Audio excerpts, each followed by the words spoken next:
I'm Lisa Gualtieri. I'm really honored to be here today.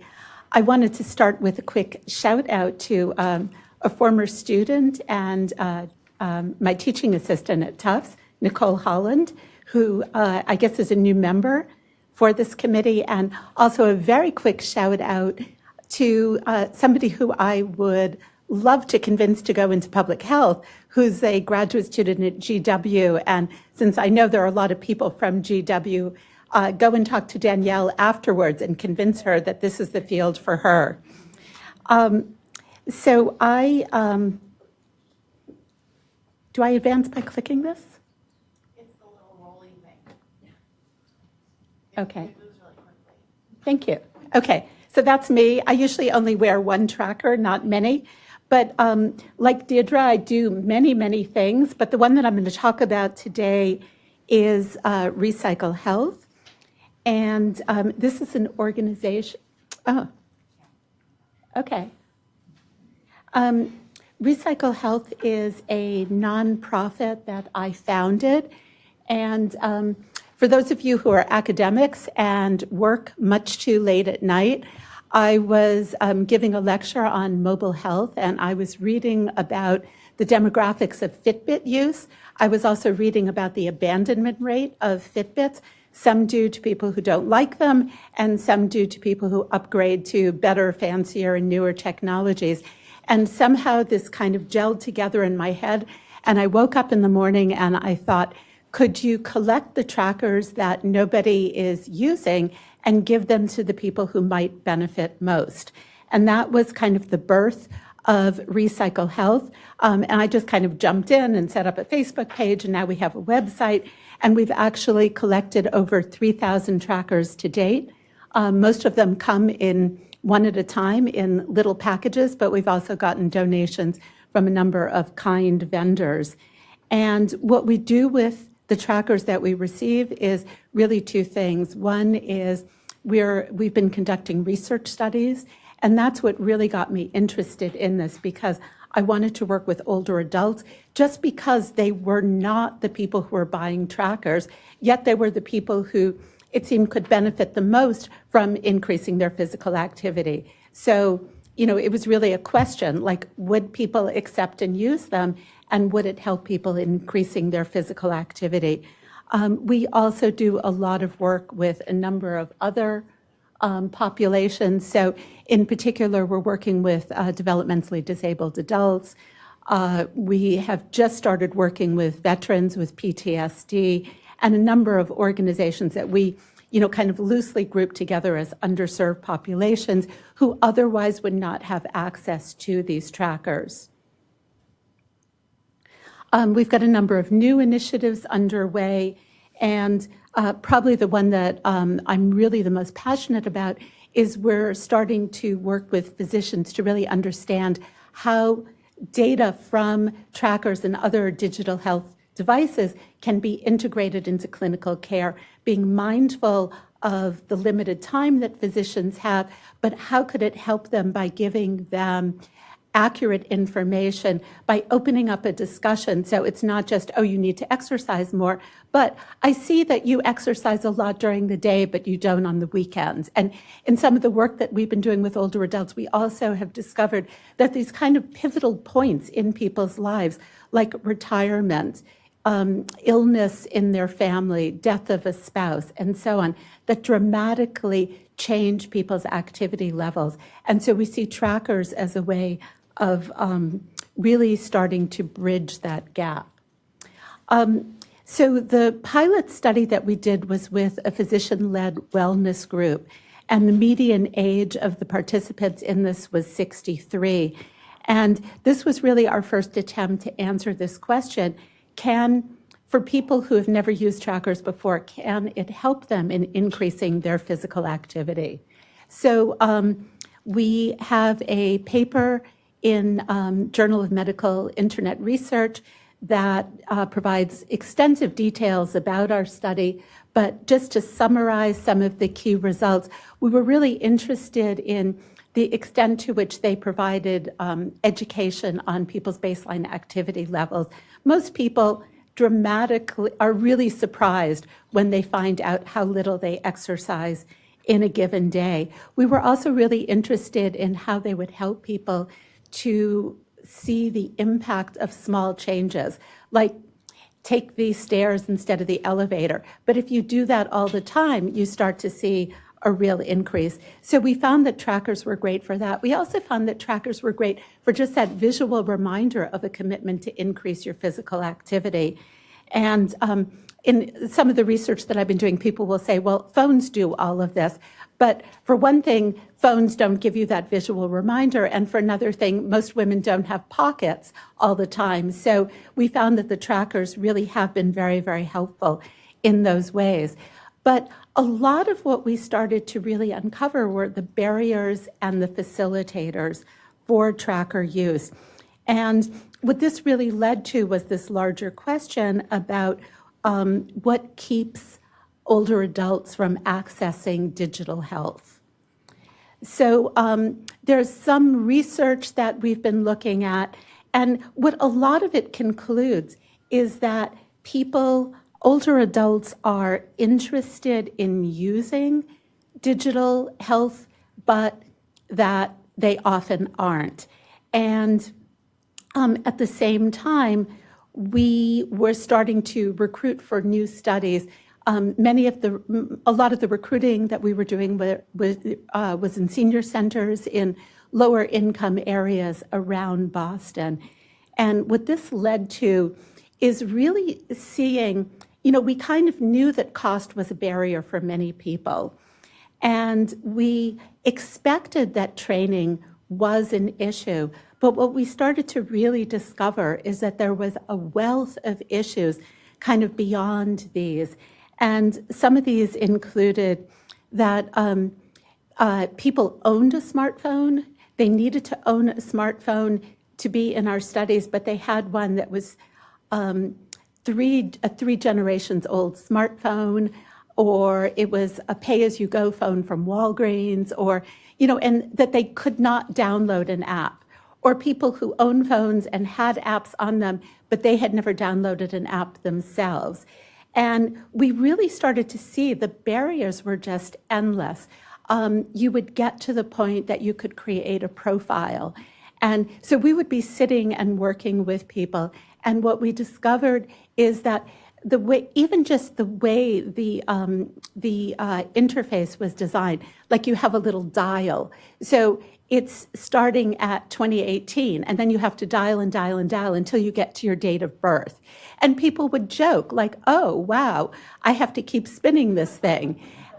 So why not let people just put in the year and not make them feel old? We were discovering a lot of things like that, and also that people would get up to this default of 10,000 steps, which was far beyond their capabilities and many people's capabilities as well. And so we would provide them guidance as to, based on their current activity level, what might be a good starting point, and then it's easy to change this.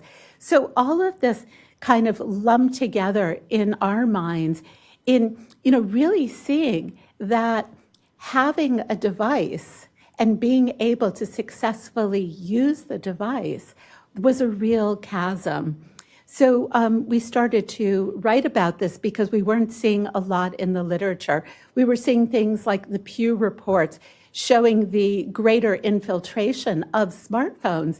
But, again, it was saying owning a smartphone does not mean being able to adeptly use a smartphone in order to access the wealth of digital health that's available. So if you think about all of these digital health technologies, like Winston was mentioning telehealth, there's kind of a lot of technologies out there that people can really use advantageously, and not being able to access comfortably used technology becomes a barrier to so many things. Even just in terms of communication, there's been discussion about isolation and loneliness. And having a communication device that you can adeptly use is one of the things that can help with that, especially if you're not able to get out of the house easily. So with this incredible growth that's taking place in digital health technologies, I don't really feel like people are talking about the access by older adults as this incredible impediment. So I think there's this new digital divide that's being created, and certainly older adults are the most likely to not have access to the internet, and that's not what I'm addressing here. What I'm addressing are people who own a smartphone but really can't use it and can't take advantage of the wealth of technologies that are out there. So just, in a very simplistic way, you start to think about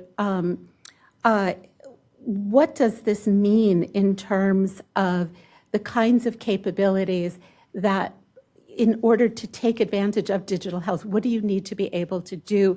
What do you need to be able to do comfortably and adeptly, and to not feel apologetic or to not, hit these stumbling blocks which are either hard to get past or which make you feel bad or make you feel old because they're not really designed well.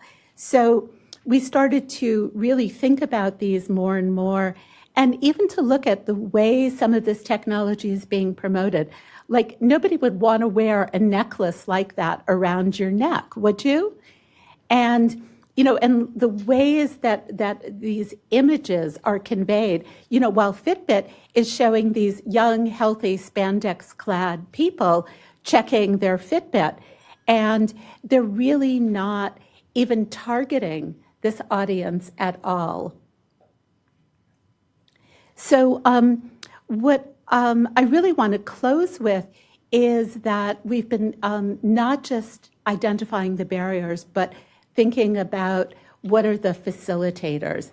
And certainly one of the facilitators is the kind of hands-on help and helping people not just to be able to use the technology successfully, but to feel good about it, to feel comfortable about it, to not feel like, oh, I have to be dependent on my kid or my grandchild or, to set it up. And what often happens is somebody sets it up and then gives it to you. What we do is we step people through this process. And I go into senior centers with my interns and my students, and I train them to be very, very patient. In fact, the best intern that I ever had was working as a waitress and a bartender, and she was so calm and so patient with people and was really happy to let them tell their life story and to connect with them. And they would feel really good about the process. They would enjoy it. They would enjoy working with her and talking to her. And they would walk away with a working tracker and feel great about it. And some of the senior centers, I'll walk in the door and people come over and they give me a hug and they show me their tracker and they say, look, it's 9 o'clock and I've already done 1,000 steps today. And it's just wonderful to see that. But how can that be scaled up? How can more people have access to these technologies? So, some of it is to just support the older versions of the smartphones and the operating systems that may be what seniors currently have. Some of it is to think about appeal and to design so that older adults look at something and they say, oh, like, what? That's really nice. I like how that looks. And one of the things that we've discovered, we had a donation from Nokia of they look like watches, but they have an extra dial that shows you your step count. And we discovered that the older adults that we were working with really liked how it looked. They liked the comfort of the band instead of the more plasticky, bracelet-like devices. And but for a lot of the vendors, this isn't a population that they're thinking about or targeting. But I think some of this really does come down to design issues. Increasing usability, even something like when I would watch people with those dials and feeling bad, like, wow, I have to spin that a lot. It's just a design feature that could easily be changed to make that work better and to make people, so that you're not making anybody feel bad in the process of getting this set up. A lot of the people I work with, a lot of the older adults will say, is there a manual I can have? Is there paper? Is there something I can take away with me? And everything is online. And the inserts in the package are in I think it's about a 3-point font. And, so even understanding that the setup process is not something that's magical, but that sometimes people really need help with, and they really want to understand things. And the number of barriers that people, like you get to the point and it says sync with Bluetooth, and somebody looks at me and they say, what does that mean? So really explaining things carefully. And as many people in health literacy know, that offering those simple explanations will just increase access for all. It's not going to make it difficult for the people who could just breeze through it, because they're just going to breeze through it anyway. And then finally, and perhaps most importantly, is really understanding the increasingly complex health problems of older adults. And, and really understanding the relationships that they have with clinicians, which is where the work to integrate tracker data into clinical care, I think, fits in. The relationships that they have with caregivers, with family members, and so on, and really seeing digital health in that broad sense as perhaps opening doors to make it easier for people to be communicating with a wide group of people, as opposed to it just being a very personal device that they use, and understanding what their issues are. In the research that we've been doing, we've been looking mostly at physical activity and step count. But when I show the trackers to people and I explain to them the other capabilities that the trackers have, one of the things that almost every older adult that I've worked with will say is, I have trouble sleeping. How can the sleep tracking help me? And that isn't something that I've really explored as part of my research group, but it's something that I think has enormous potential. So I want to leave you with what I think is the most important message for a group of people who specialize in health literacy. And that is that I think you have to really think very carefully about digital literacy, and that coupled with health literacy is the road to access to digital health for older adults. And this is one of my sets of interns. We like to pose at conferences because it gives me something to tweet about. And I think I will turn it over to Deirdre now, who will be taking questions. Thank you.